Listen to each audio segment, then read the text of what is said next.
Je reprends la pause. Donc, c'est bon ou pas? Donc, rituel de secours, quand on en a besoin, d'accord? Et forcément, d'un sport à l'autre, ça va être très différent. Il y a des sports où on peut vraiment travailler là-dessus et travailler sur le tennis, par exemple. Le tennis, c'est un des sports où on fout rien, quoi, au tennis. On est tout le temps arrêté, quoi, au tennis. Hein? Il y a des changements de côté, entre les balles, etc. Non, mais... Le nombre de temps qu'il joue par rapport à la durée du Voilà. C'est clairement un sport où le temps de non-jeu est gigantesque. Et c'est pour ça qu'il y a un travail... c'est un sport très, très intéressant pour travailler comme ci, parce qu'il y a plein de moments, quoi. Il y a plein de moments où on peut travailler avec des concepts comme ça.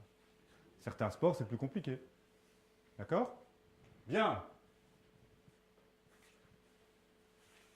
On y va? Alors, exemple. Je vais le mettre en entier, sinon ça ne va pas aller. Hop. C'est la compartimentation.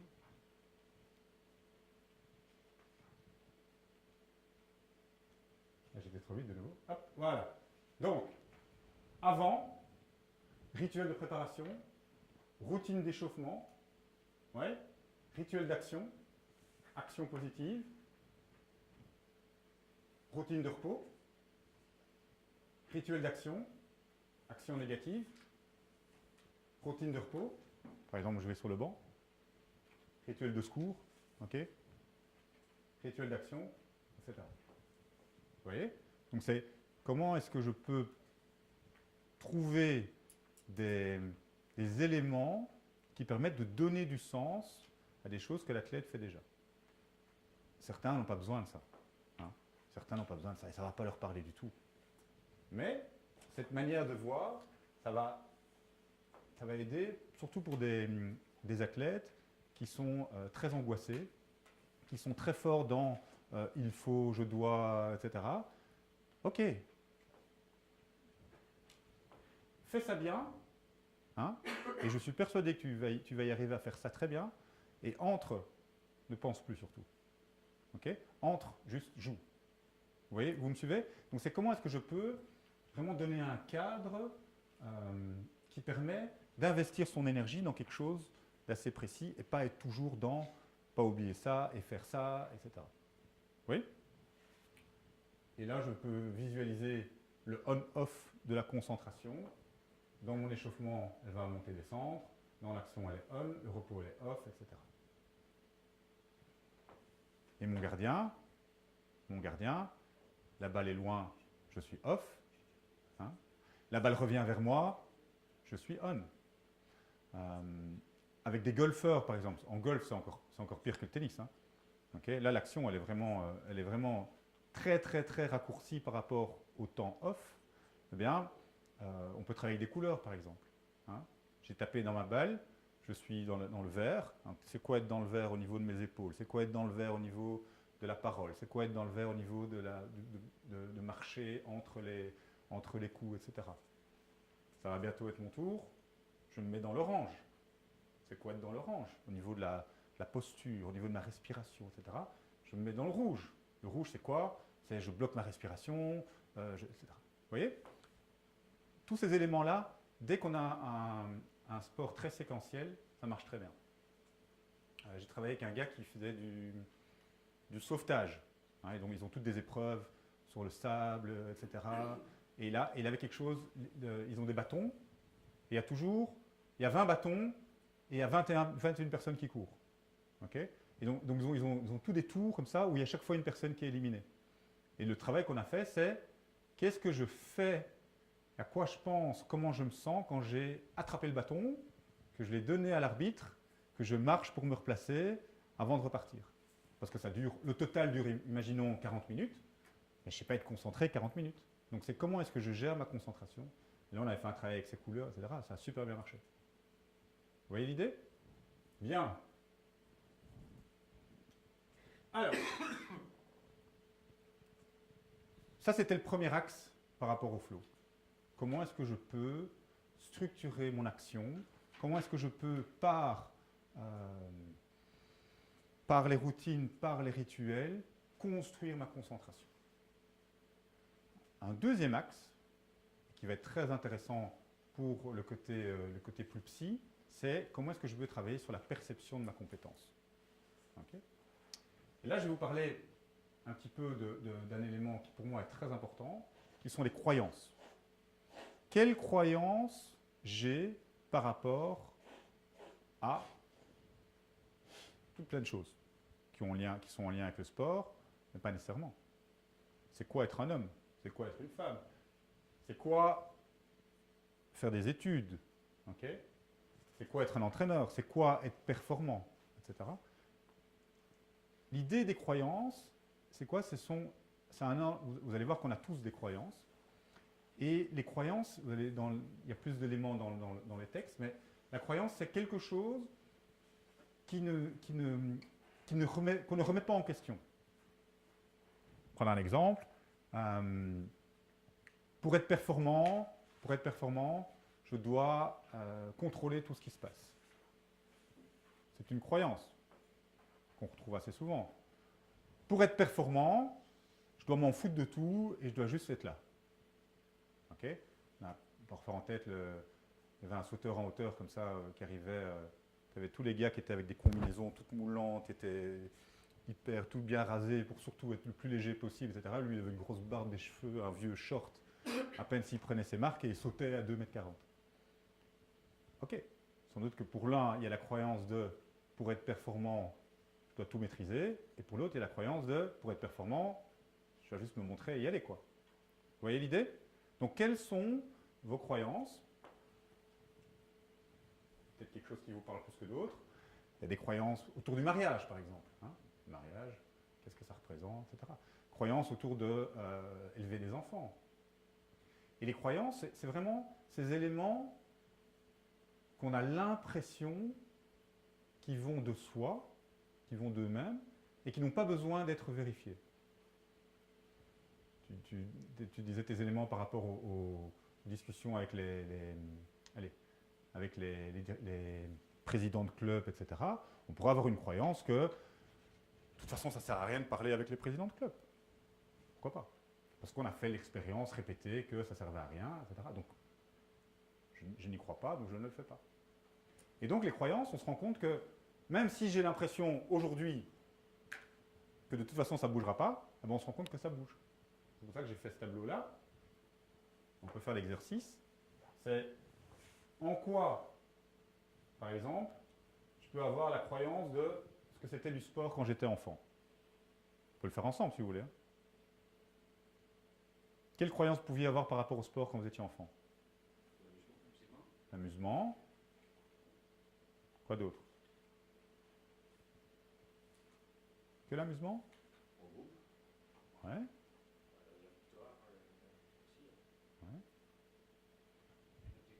Moi, par exemple, je me souviens très bien, quand j'étais enfant, j'avais très très difficile avec tout ce qui était injustice. Hein. Et donc, le fait qu'on puisse choisir celui-là et pas celui-là, c'était quelque chose qui était très compliqué pour moi. J'ai encore des images de ça, de se dire, mais comment est-ce qu'on peut juger les gens sur leur capacité de mettre la balle dans le panier ou des choses comme ça. Vous voyez? C'était une croyance qui était très forte. Okay? Et forcément, je l'ai remis en question quand j'étais jeune adulte et quand je me suis mis dans le sport de performance, arriver le plus haut possible, etc. Et parfois, aujourd'hui, je reviens à ma croyance de quand j'étais enfant. J'ai dit, enfin, ouais, au bout du compte, est-ce que c'est une meilleure personne parce qu'il met mieux la balle dans l'anneau? Vous voyez? Donc c'est ça les croyances. C'est vraiment tous des éléments qu'on a construits personnellement. Quand je le vis, j'ai l'impression que ça ne va pas être mis en cause. Et puis je me rends compte que c'est remis en cause. Est-ce qu'il y en a qui ont des exemples? Des choses qui leur parlent? Non? Chez les petits, j'ai déjà été confronté à des gens qui pensent que le sport, c'est la course. C'est la course. C'est la compétition. Ouais. C'est pas le cas? Non, pas Ah, ok. Donc du coup, oui, effectivement, quand ils évoluent, ils voient bien que c'est pas tout le cas. C'est pas que ça. Voilà. Mais il y a des enfants, et parfois les parents, il n'y a que la compétition qui existe. Ok. Et comment comment est-ce que tu fais ça avec eux? Comment est-ce que tu vas travailler là-dessus? Nous, on travaille avec eux, avec les tout petits, évidemment, c'est plus facile parce qu'en fait, on travaille d'abord avec les parents pour leur expliquer déjà que nous, il y a un nombre de courses maximum et que c'est nous qui plaçons les curseurs avec les courses. Et donc, quand il n'y a pas de course, ben, il n'y a pas de course. On ne va pas en rajouter, ils vont pas aller, ils ne peuvent pas, en tout cas dans notre contrat avec le règlement d'ordre intérieur, ne peuvent pas prendre l'initiative d'aller faire des courses à gauche et à droite quand il y en a. En plus, quoi. Par exemple, puis on fait d'autres choses. Et du coup, ben, en fait, il y a un entraînement semaine, on va dire, où on ne fait pas de vélo. D'accord. Vous faites quoi? On a une salle de sport et du coup, bah, de temps en temps, c'est un match de foot, de temps en temps, c'est un match de hockey, de temps en temps, c'est du fitness. Enfin, on s'amuse quoi. On peut faire autre chose. Est-ce qu'il y a un moment dans ton évolution à toi où le sport c'était la course? Oui, je l'ai été aussi. Enfin, je l'ai été, non. Oui et non. C'est-à-dire que c'était l'objectif. Mais ce n'était pas. Est-ce que tu te souviens un moment où pour toi c'était vraiment la croyance que c'était ça qui était important et pas le reste? Pas à ce point-là. Pas vraiment, pas à ce point-là. Ok, intéressant. Donc, dommage qu'on ne voit pas bien. Ici, donc il y a une pyramide avec tout des. Imaginez une pyramide. Ok. Et donc, l'idée, c'est que les croyances. Donc ça, c'est le niveau logique de Robert Dills. Et Robert Dills, c'est quelqu'un qui a développé énormément de concepts dans la PNL. Hein, peut-être que certains ont déjà entendu parler de la PNL. Programmation neurolinguistique. Donc c'est une branche, on va dire, pas de la psychologie, mais enfin, c'est lié, tu vois, où l'idée, c'est que tu peux, au travers de la manière dont tu parles, la manière dont tu te tiens, la manière dont tu vas notamment agir sur tes croyances, etc., tu vas pouvoir changer des attitudes, etc. Donc ça fait partie, c'est beaucoup d'outils de coaching, c'est de la psychologie, on va dire, très comportementaliste, mais où on va pas tellement s'attacher au pourquoi des choses, mais on va plutôt travailler sur maintenant, comment est-ce que je peux, par l'utilisation d'un outil, te faire prendre conscience de quelque chose, et après tu vas le changer, quoi. Et ici, l'idée, donc c'est une pyramide comme ça. L'idée, c'est quoi? C'est que mes croyances vont être très portantes à un certain niveau, ok, mais qu'elles vont être limitantes à un autre niveau. Je reprends le fameux exemple de la personne qui veut tout contrôler. Et j'ai un exemple de quelqu'un avec qui je travaille pour l'instant. Et on retrouve ça beaucoup en Belgique, ces exemples-là. Vous allez voir pourquoi. Parce qu'elle était dans une structure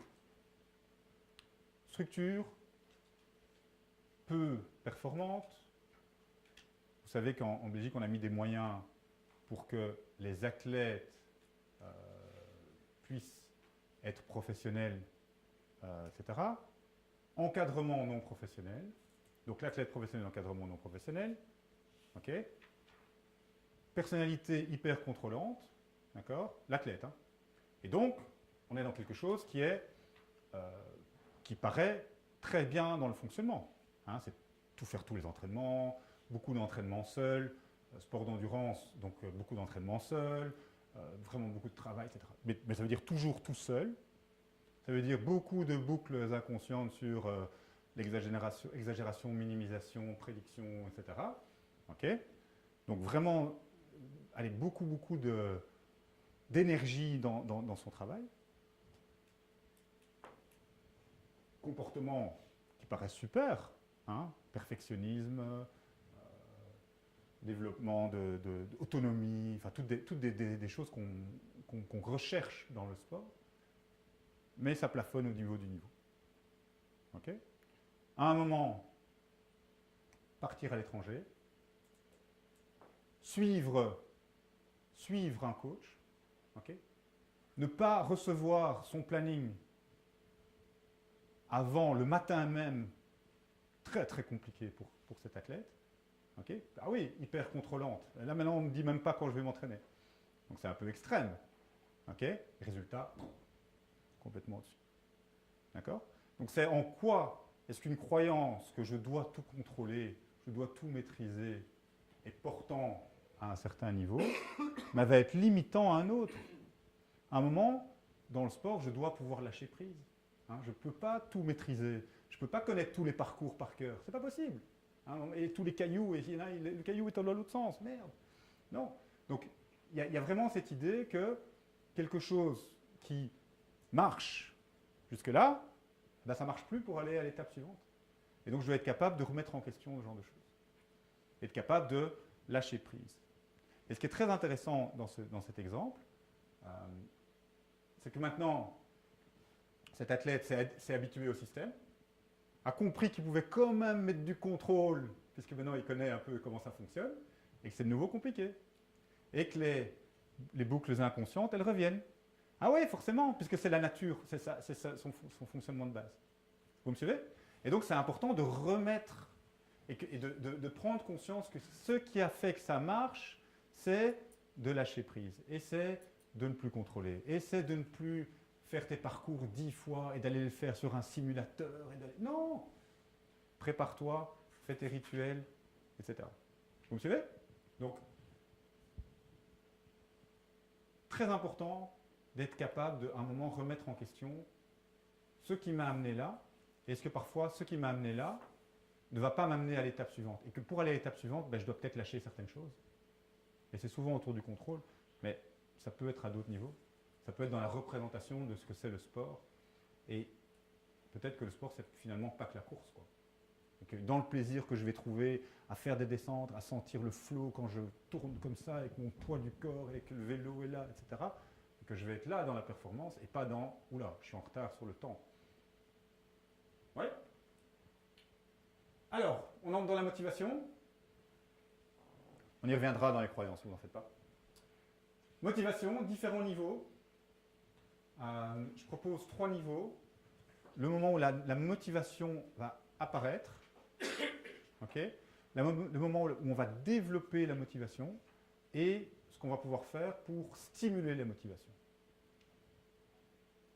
Différents concepts. L'apparition. J'aime bien cette idée de qu'est-ce qui fait que j'ai envie de répéter un comportement. Pour ceux qui ont des enfants, qu'est-ce qui fait que quand l'enfant tape dans la balle de foot et qu'il la met entre l'arbre et la poubelle, eh bien, ça représente un goal et qu'il a envie de remettre la balle de foot entre l'arbre et la poubelle. Qu'est-ce qui fait ça? Tu penses? Comment est-ce qu'il sait que si je mets la balle entre l'arbre et la poubelle, c'est mieux qu'entre l'arbre et le mur?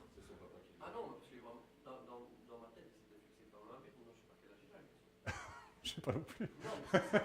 Non, c'est entre. D'accord. Voilà. Je pense qu'on est avant ça. Avant. On est avant ça. Je pense qu'avant ça, tu peux avoir un... Allez, on voit parfois quand des familles un peu sportives, un enfant, il est à peine debout qu'on veut déjà le faire marquer un goal.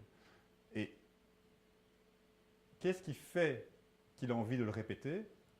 Eh bien, c'est la réaction de l'autre. C'est le fait que le papa ou la maman soit content de voir qu'il a réussi. Hein, et qu'il va lui transmettre l'idée que ce comportement-là donne du plaisir à l'autre. Et qu'il va le répéter, et qu'au bout du compte, il va en faire de lui-même. Et de lui-même, il va s'améliorer, il va se dire, si je peux faire ça, je fais même un piqué rentrant, et c'est encore mieux. Okay? Et au bout du compte, je vais moi-même être content d'avoir réussi quelque chose. D'accord?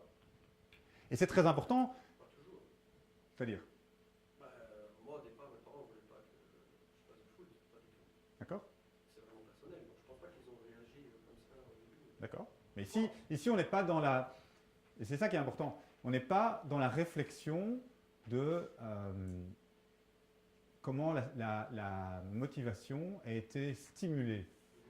Ça, c'est la 3e étape. Moi, je parle de comment la motivation apparaît. Tu vois? Voilà, peut-être que tu t'en souviens pas, mais il y a...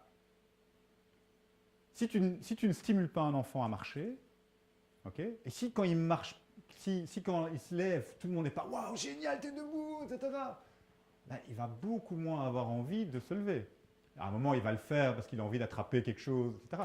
Mais on peut pas nier que l'environnement autour va favoriser l'émergence de la motivation. Et c'est de ça que je parle. Okay, et c'est pour moi, c'est important parce que je pense que c'est quelque chose qu'on oublie. C'est quelque chose qu'on oublie de l'impact que la valorisation a sur le comportement. Et que bien souvent, on est dans trop de feedback négatif par rapport au feedback positif. Et que quelque part, c'est parce que je vais pouvoir donner beaucoup de feedback positif que je vais entretenir ça et que je vais pouvoir donner certains feedbacks négatifs pour corriger, etc. Tu vois? Pour moi, ça vient de là. Ça vient vraiment de la base même de la motivation. C'est que, quelque part, le joueur que j'ai en face de moi, l'athlète que j'ai en face de moi, il a envie quand même de me faire plaisir, quoi. Il a envie de me faire plaisir. Il a envie de me voir sourire. Il a envie que je lui dise c'est bien. Bah, comme le petit garçon qui fait son piquet rentrant, quoi. C'est la même chose pour moi. Et c'est vraiment l'apparition même de la motivation. Et donc, il y a une... Oui? Oui. Qu'est-ce que tu veux dire par rapport à ça? Donc l'acquis et l'inné, ouais. Eh bien, je veux dire, il y a, je sais pas, moi c'était une pédiatre qui disait ça, bon, je vivais à Marseille à l'époque, quand mon fils était petit, elle disait, il y a les enfants qui aiment la chose ronde. Et franchement, fait quoi que ce soit de spécial, mais mon enfant, quand il a l'adolescence de 12, oui, ben, enfin, voilà, il a tout fait avec un ballon. Ouais. Donc, tout, on a marché, Mhm. donc, Et qu'est-ce que tu veux? j'ai pas eu l'impression de soutenir ça plus qu'autre chose. Ah non? À la rigueur, je le soutenais plus dans son cas de je trouvais ça plus intéressant pour son dos, mais bon, voilà. Donc j'ai quand même le sentiment, cette chose-là. Alors, je ne dis pas qu'il n'y a que ça. Oui. Ça, c'est différent, évidemment. Je ne dis pas qu'il n'y a que ça. Mais je dis qu'il y a ça aussi. Et je dis que ça aussi est pertinent dans ce qui m'intéresse aujourd'hui, qui est la relation avec le joueur, avec l'athlète. C'est tout. Maintenant, évidemment, il n'y a pas que ça. Hein, et on va y venir. Mais pour moi, c'est important que ce n'est pas un acquis. Parfois, on dit ouais, les joueurs, ils doivent être motivés.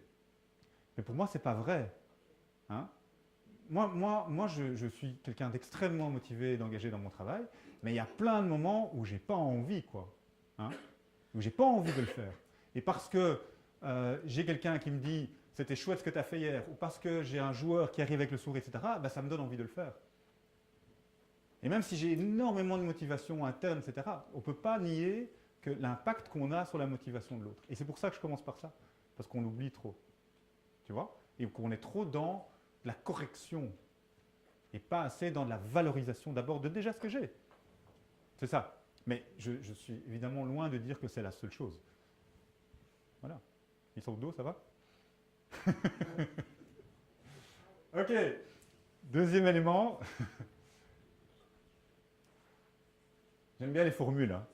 Donc, motivation, direction, intensité plus persistance. Les deux premiers, direction, intensité. Souvent, on a en face de nous des gens qui sont motivés, qui ont beaucoup d'envie, qui ont beaucoup d'engagement, qui ont beaucoup d'énergie, hein, souvent. Et je pense même que c'est nécessaire. Je pense que c'est très compliqué de donner ça à quelqu'un. L'intensité, c'est quelque chose qui est très difficile à donner. On peut essayer, hein, mais je pense que c'est très difficile à donner. Par contre, la direction, elle manque souvent. Et souvent, il faut pouvoir expliquer, pouvoir montrer, pouvoir accompagner dans une certaine direction pour que cette énergie soit canalisée. Et c'est pour ça que cette phrase, enfin cette formule est importante pour moi. Et ces trois éléments sont évidemment tous les trois très intéressants. Parce que si je n'ai pas cette notion de persistance, eh bien, ce que je fais quotidiennement, eh bien, à un moment, ça va descendre. Okay? Et donc, comment est-ce que je peux entretenir les trois? Vous verrez, on va parler d'un cas win-win tout à l'heure. Eh bien, l'idée, c'est comment est-ce que je peux, dans la relation à l'autre, avoir les trois. Avoir une direction, avoir l'intensité du joueur qui s'exprime, et en même temps que ce soit pérenne. On a deux modèles qui sous-tendent le développement de la motivation. Un modèle qui va s'intéresser plutôt perception de nous-mêmes, okay, et un modèle qui va s'intéresser à l'engagement dans l'activité. Quand on parle de la perception de nous-mêmes, il y a un concept qui est évidemment très important, qui est l'estime de soi. L'estime de soi, c'est entre guillemets, quel est l'amour que je porte pour moi, de manière générale.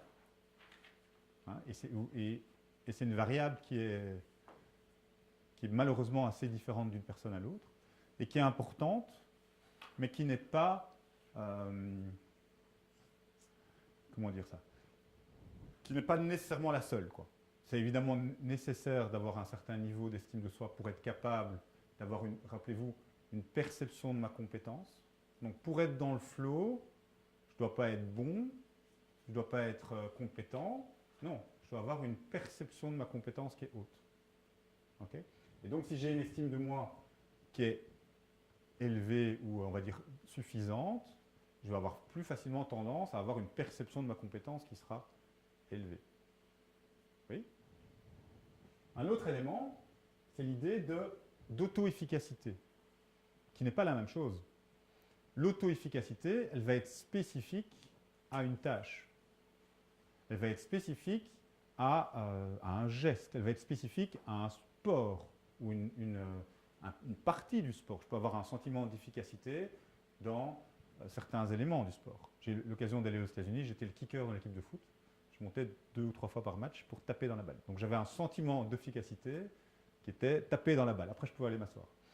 Okay? Je rigole, mais c'est vraiment cette idée-là. C'est comment est-ce que je peux développer un sentiment que je suis efficace spécifiquement dans certains domaines, dans certaines choses. Et c'est super important. C'est super important. Et ça me renvoie à l'idée pour moi, l'évolution, bon, je ne suis pas encore super vieux, mais quand même, j'ai fait un petit temps que je suis là-dedans.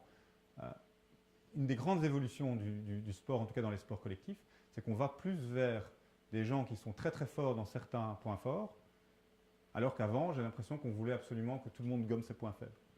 Et moi, je vois des joueurs qui sont des bons joueurs, qui ont très peu de points faibles, mais qui n'ont pas de points forts, qui n'ont pas une chose dans laquelle ils excellent et qui ne percent pas.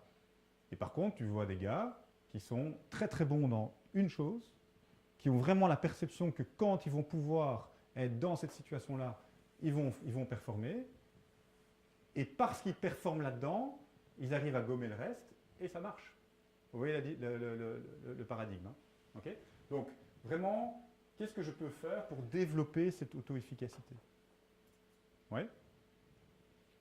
Et alors, il y a des études qui ont montré que l'idée, c'est qu'est-ce qui va prévoir, comment est-ce que je peux prévoir les performances? Et ils ont comparé avec différentes grilles d'évaluation, etc. Ils ont remarqué que le facteur perception de sa compétence était plus pertinent pour prévoir la performance que les résultats passés. Donc c'est super intéressant. Super intéressant parce que on est vraiment dans quelque chose de très fin, dans quelque chose de très variable. Hein, la perception que j'ai de ma compétence, c'est quelque chose qui est très variable. Et il y a un one-liner dans les sports collectifs, c'est « You are as good as your last game hein ». Tu es aussi bon que ta dernière compétition, ça marche dans tous les sports. Oui, non. Hein, est-ce que c'est une réalité? Est-ce que c'est quelque chose que je peux moi-même être acteur? Ok, on parle de ça. Alors, ça va être fondamental on cherche toujours à expliquer les choses. Okay? Donc on va toujours chercher les raisons de nos comportements. Que ce soit moi-même pour moi-même ou que ce soit moi-même pour les autres. Je vais dire, c'est malheureusement comme ça qu'on fonctionne. Hein, parce que moi j'estime que c'est important de ne pas toujours vouloir chercher les raisons parce que parfois il n'y en a pas. Okay? Et ici l'idée, si on veut, quand on parle des attributions causales, c'est comment est-ce que je peux intentionnellement travailler là-dessus. Et comment est-ce que je peux proposer des causes qui vont être fonctionnelles, qui vont être pertinentes dans la relation avec l'athlète, mais aussi comment aider l'athlète à lui-même formuler des causes qui vont être pertinentes pour lui. Vous me suivez? Donc on a 3 éléments, le lieu, la stabilité, le contrôle de la cause. Okay. Donc est-ce que la cause est interne ou externe? Oui. Donc est-ce que c'est moi? Est-ce que c'est le contexte? Est-ce que c'est stable ou est-ce que c'est variable? Est-ce que c'est quelque chose qui va pas changer? Est-ce que c'est quelque chose qui va varier d'un moment à l'autre, d'un jour à l'autre, d'un moment à l'autre? Oui. Est-ce que je peux le contrôler? Est-ce que c'est incontrôlable? Vous voyez? On a différents types d'éléments. Et l'idée, c'est, je vis un succès, sur quoi est-ce que je vais insister? C'est contre les derniers, c'est normal. Ok. En quoi est-ce que c'est pertinent? Qu'est-ce que ça va aider à mon groupe de dire, on a gagné contre les derniers, c'est normal? Rien. Ok. Ou c'est la chance.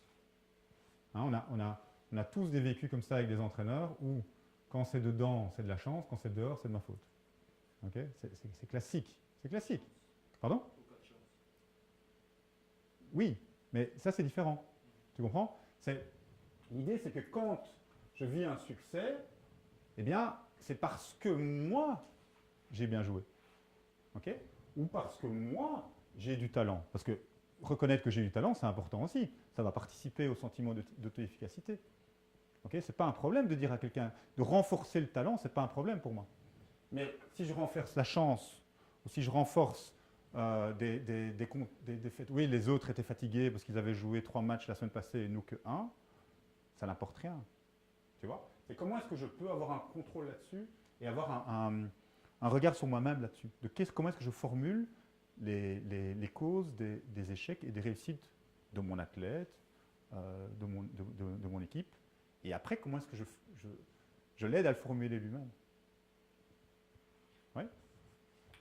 Un des biais qu'on remarque, c'est que les gens ont tendance à surestimer les causes internes.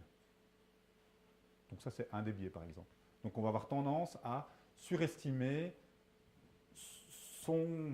sa propre implication, enfin sa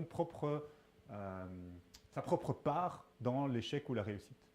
Et que c'est parfois très dommageable pour l'estime de soi, pour le sentiment d'auto-efficacité, etc. Okay? J'ai raté parce que je suis nul. J'ai raté parce que je suis nul. Qu'est-ce que ça apporte? Rien. Et donc, en cas d'échec, ce qui va être plus pertinent, ça va être tout ce qui est instable, externe ou interne. Si, prenez un exemple, vous faites des devoirs avec votre enfant. Et là, c'est du vécu. Okay?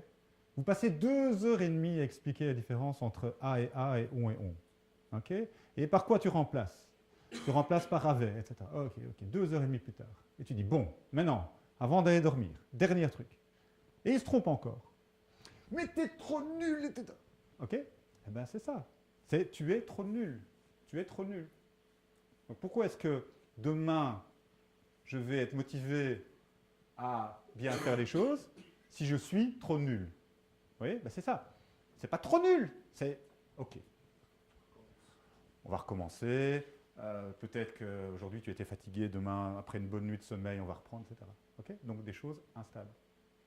Et attention, hein, je rappelle, common sense is not so common. Mais c'est incroyable comme on retrouve des éléments comme ça dans nos interactions avec les gens, que ce soit au niveau sportif ou pas. On va avoir tendance à, souvenez-vous, étiquetage. T'es trop nul. Étiquetage. Et ça arrive. Et ça nous arrive à tous. Okay? Donc ça, c'est vraiment intéressant de réfléchir de nouveau à la causalité, de ce qui se passe des comportements.